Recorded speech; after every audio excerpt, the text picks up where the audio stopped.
আসসালামু আলাইকুম আরহামতুল্লাহি আবারকাতু। সুপ্রিয় সম্মানিত ভাই ও বোনেরা, পবিত্র মাহে রমজান মাস আমাদের কাছ থেকে বিদায় নিয়ে চলে গেছে। পবিত্র এই মাহে রমজান মাসে আমরা রোজা রেখেছি, সেহরি করেছি, ইফতার করেছি, বিভিন্ন ইবাদত বন্দিগির মাধ্যমে আমরা মহান আল্লাহ পাক রব্বুল আলামিনের সন্তুষ্টি অর্জন করার জন্য চেষ্টা করেছি। আমরা চেষ্টা করেছি মহান আল্লাহ পাক রব্বুল আলামিন যেন আমাদের উপরে সন্তুষ্টি হন, আমাদের উপরে খুশি থাকেন, আমাদেরকে জাহান্নামের আগুন থেকে, জাহান্নামের আযাব থেকে রক্ষা করে জান্নাতে একটু শান্তির ব্যবস্থা করে দেন। আমরা পবিত্র মাহে রমজান মাসে বদলে গিয়েছিলাম।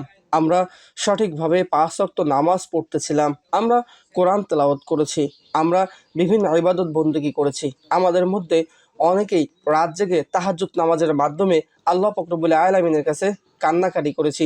প্রিয় দিনী ভাই ও বোনেরা, রমজান চলে গেছে, মসজিদে সেই ভিড় আর নেই, তারাবির সেই কান্না আর শোনা যাবে না, সাহারিতে সেই নীরবতা, মসজিদ থেকে সেই গভীর রাত্রে সাহারির জন্য আর কেউ আমাদেরকে ডাকবে না, আমাদের ঘুম আর কেউ ভাঙিয়ে দেবে না, কেউ বলবে না প্রিয় দিনী ভাই ও বোনেরা, সাহারির সময় হয়ে গেছে, সাহারি খান, রোজা রাখুন, আল্লাহর হুকুম পালন করুন। প্রিয় ভাই ও বোনেরা, রমজান তো আমাদের কাছ থেকেই বিদায় নিয়ে চলে গেল। পবিত্র ঈদ উল ফিতর আমাদের কাছ থেকে চলে গেল। আমাদের সেই পবিত্র মাহে রমজানের সমস্ত ইবাদত বন্দেগী কেমন যেন হঠাৎ করেই থেমে গেল। কেমন যেন চারদিকে এক নিস্তব্ধ নীরবতার পরিবেশ তৈরি হলো। আমরা সবাই যেন সবকিছু ছেড়ে দিয়ে এক নীরবতার মধ্যে পড়ে গেলাম। কিন্তু একটা প্রশ্ন কি কখনো আপনার হৃদয়ে কাঁপন তুলেছে? আমার রমজান কি কবুল হয়েছে? আল্লাহ কি আমাকে পবিত্র এই মাহে রমজানে ক্ষমা করেছেন? কারণ প্রিয় ভাই ও বোনেরা, সবাই রোজা রাখে, কিন্তু সবার রোজা কি কবুল হয়েছে? একজন বুজুর্গ বলেছিলেন, যার রমজান কবুল হয় তার জীবনে রমজানের পরেও ইবাদত চলতে থাকে। তাহলে নিজেকে জিজ্ঞেস করুন, রমজানের পর আমার ইবাদত কি কমে গেছে? আমি কি আবার আগের গুনাহের জীবনে ফিরে গেছি?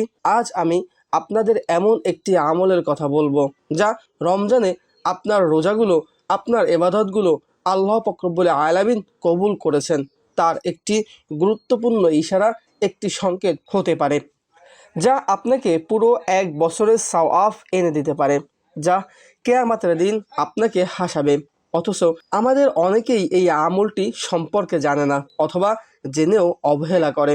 মাত্র ৬টি রোজা, কিন্তু এর প্রতিদান পুরো এক বছরের রোজার সমান। প্রিয় ভাই ও বোনেরা, আপনাদেরকে অনুরোধ করে বলবো, আপনি যদি আমাদের চ্যানেলে নতুন হয়ে থাকেন তাহলে অবশ্যই চ্যানেলটি সাবস্ক্রাইব করবেন, আমাদের এই ভিডিওতে একটি লাইক করবেন, আপনার মূল্যবান মতামত কমেন্ট করবেন এবং ভিডিওটি বেশি বেশি সবার সাথে শেয়ার করবেন। চলুন আমরা ছোট্ট একটা দোয়া করি। হে আল্লাহ, যারা আমাদের এই চ্যানেলটি সাবস্ক্রাইব করলো, আমাদের ভিডিওতে লাইক করলো, কমেন্ট করলো এবং তোমার বাণীগুলো সবার মাঝে বিশ্বের বুকে ছড়িয়ে দিতে বেশি বেশি ভিডিওটি শেয়ার করলো, তাদের সকল দুঃখ যন্ত্রণা কষ্টগুলো দূর করে দাও, তাদের সকল নেক আশাগুলো কবুল আর মঞ্জুর করে নাও, আমিন। আরও অবাক করার তথ্য শুনুন। অনেক আলেম বলেন এই ৬টি রোজা এমন এক আমল যা ফজরের পর সবচেয়ে মূল্যবান ধারাবাহিক আমলগুলোর একটি, আর যারা এই রোজা রাখে তাদের আমলনামা এমনভাবে ভারী হয় যেন তারা সারা বছর রোজা রেখেছে। কিন্তু প্রশ্ন হলো, কেন এই ৬টি রোজা এত শক্তিশালী? কিভাবে এটি আপনার গুনাহ মাফের কারণ হতে পারে? আর যদি আপনি এটি না রাখেন, আপনি কি হারিয়ে ফেলবেন? চলুন আজ আমরা এমন কিছু সত্য জানব যা আপনার হৃদয় কাঁপিয়ে দেবে। প্রিয় ভাই ও বোনেরা, রাসূল সাল্লাল্লাহু আলাইহি সাল্লাম বলেছেন, যে ব্যক্তি রমজানের রোজা রাখলো, এরপর শাওয়াল মাসের ৬টি রোজা রাখলো, সে যেন সারা বছর রোজা রাখলো। সহিহ মুসলিম। এই একটি হাদিসই আমাদের জন্য যথেষ্ট ছিল, কিন্তু আসুন একটু গভীরে যাই। রাসূল সাল্লাল্লাহু আলাইহি সাল্লাম রমজানের পর শব্দটি ব্যবহার করেছেন।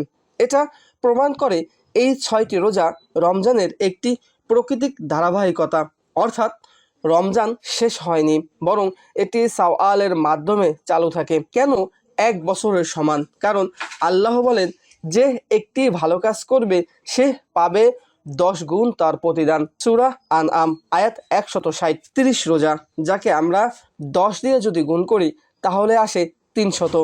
এবং এই শাওয়াল মাসের 6টি রোজা, যাকে আমরা 10 দিয়ে গুণ করলে আমাদের সেই গুণফলের মান আসে 60। সব কিছু মিলিয়ে 300 এবং এই 60কে যোগ করলে 360 দিন আসে, যা 1 বছরের সমান।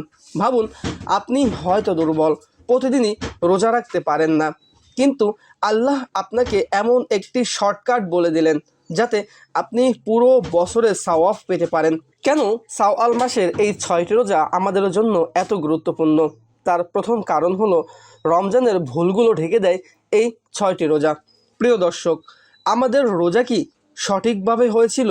কখনোই নয়। আমরা রোজা রেখে গীবত করেছি, রাগ করেছি, চোখ ও কান দিয়ে গুনাহ করেছি। আমরা আমাদের প্রত্যেকটা অঙ্গ প্রত্যঙ্গের রোজাগুলো সঠিকভাবে রাখতে পারিনি।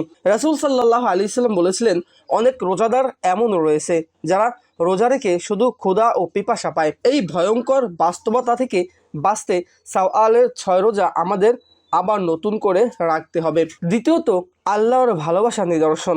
যখন আল্লাহ কোনো বান্দাকে ভালোবাসেন, তাকে ভালো কাজের উপরে স্থির রাখেন।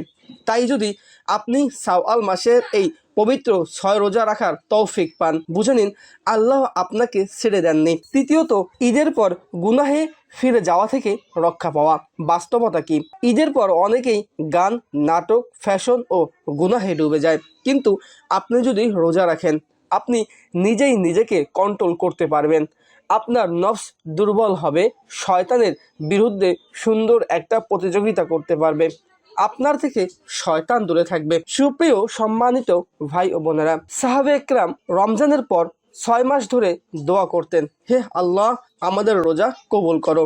আর পরের 6 মাস, হে আল্লাহ আমাদের আবার রমজান পর্যন্ত পৌঁছে দাও। তারা কেন এই গুরুত্বপূর্ণ 2টি দোয়া করতেন? কারণ তারা জানতেন আসল সফলতা ইবাদত চালিয়ে যাওয়া। প্রিয় ভাই ও বোনেরা, কখন কিভাবে এই রোজাগুলো রাখবেন? ঈদের দ্বিতীয় দিন থেকে শুরু করতে পারেন। টানা 6 দিন এই রোজা রাখতে পারেন, বা আলাদা আলাদাভাবে, যেমন সোমবার এবং বৃহস্পতিবার এই রোজাগুলো রেখে এই পবিত্র শাওয়াল মাসে 6টি রোজা সম্পূর্ণ করতে পারেন। সুপ্রিয় সম্মানিত ভাই ও বোনেরা, এই রোজা রাখার ক্ষেত্রে সুন্দর একটি কৌশল রয়েছে। যেমন প্রতি সপ্তাহে 2টি করে রাখুন, সহজে 3 সপ্তাহে শেষ হয়ে যাবে। যদি রমজানে কাজা থাকে, প্রথমে কাজা আদায় করা উত্তম। অর্থাৎ আপনি যদি অসুস্থতার জন্য বা বিশেষ কোনো কারণবশত রমজানের রোজাগুলো না রাখতে পারেন, অথবা কয়েকটি রোজা আপনি রাখতে পারেননি, উত্তম হলো শাওয়াল মাসে সেই রোজাগুলো আগে রাখা, এর পরবর্তীতে শাওয়াল মাসের সেই গুরুত্বপূর্ণ 6টি রোজা রাখা। সুপ্রিয় সম্মানিত ভাই ও বোনেরা, এই 6টি রোজা কেন এত গুরুত্বপূর্ণ? না রাখলে আপনার কি ক্ষতি হবে? প্রিয় ভাই ও বোন, একটু কল্পনা করুন, কিয়ামতের দিন আপনার সামনে আমল নামা খোলা হলো। আপনি দেখলেন আপনি 1 বছরের সওয়াব মিস করেছেন। আপনি তখন বলবেন, হায়, আমি যদি সেই 6টা রোজা রাখতাম।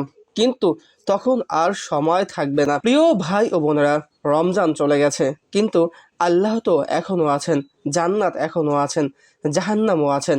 আপনি কি চান আপনার রমজান শেষ হয়ে যাক, নাকি চান আপনার ইবাদত চলতে থাকুক, আপনার আমলনামা ভরতে থাকুক? এই 6টি রোজা ছোট্ট মনে হলেও এর প্রভাব বিশাল হতে পারে। এটি আপনার জান্নাতের কারণ, এটি আপনার গুনাহ মাফের কারণ। আজই নিয়ত করুন, আমি শাওয়ালের 6টি রোজা রাখবো ইনশাআল্লাহ।